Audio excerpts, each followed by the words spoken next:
विष्णु भगवान की जय। जेठ के महीने में ब्राह्मण और ब्राह्मणी की कहानी सुननी चाहिए। एक ब्राह्मण था और एक ब्राह्मणी थी, उनके एक बेटा था। अब ब्राह्मण पूजा पाठ करने के लिए सरोवर पे गया और वहाँ पर ध्यान में लीन हो गया और ध्यान करते करते उसको नींद आ गई, तो सरोवर के किनारे ही सो गया। गर्मी का महीना था, पेड़ की छाया में उसको नींद आ गई, अच्छी नींद आकर सो गया। अब वहाँ पर जो पशु पक्षी पानी पीने के लिए आते, वे ब्राह्मण देवता को सोता हुआ देखकर डर के मारे पानी नहीं पीते और चले जाते। इस तरह दोपहर में वे प्यासे ही कुछ छोटे जो जंतु थे, छोटे छोटे जानवरों के बच्चे थे, तो वे जंगली जानवर गर्मी के मारे प्यास से मर गए। अब ब्राह्मण देवता की नींद खुली तो वे अपने घर आए। दिन ढलते आए तो उनके साथ ही जो जंतु जानवर मर गए थे प्यास के मारे, पक्षी, वे उनका पाप ब्राह्मण देवता को लग गया और कुछ दिन बाद ब्राह्मण देवता की मृत्यु हो गई। मृत्यु के बाद ब्राह्मणी भी ब्राह्मण के साथ उसमें अग्नि में ही उसके साथ ही सती हो गई ब्राह्मण के साथ। अब उनका लड़का रह गया और अब वे मरने के बाद उनको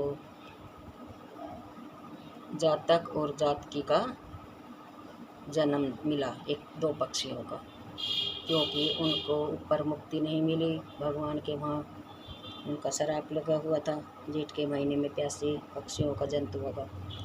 अब वे दो पक्षी बनकर और अपने घर के पेड़ पर बैठकर रोने लगे, तो उनका लड़के ने खूब उन पक्षी को भगाया, लेकिन वे नहीं भागते। एक दिन परेशान होकर लड़के ने पेड़ में आँच लगा दी तो वे पक्षियों के पंख जले और वे नीचे गिर गए और गिरकर रोने लगे। तब वे अपनी मनुष्य भाषा में बोले, अपने लड़के से कहा कि हम तेरे माता पिता हैं।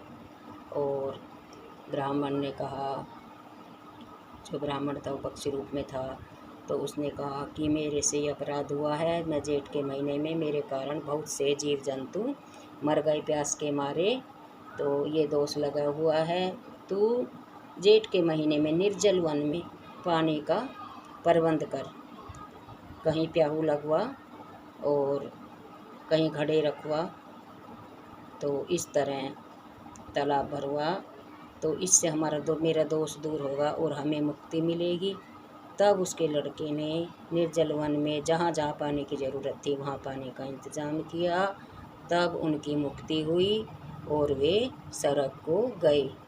तो ये थी ब्राह्मण ब्राह्मणी की कहानी, जो जेठ के महीने में सुननी चाहिए। जेठ का महीना सबसे गर्म होता है, इसमें दान पुण्य सबसे ज़्यादा जल का दान बताया है, और जूता, छतरी, वस्त्र, अन्न ये तो है ही, लेकिन सबसे कम खर्चे का, और जिस जल के बिना जीवन नहीं है, तो जल का दान जरूर करना है। बोलो विष्णु भगवान की जय।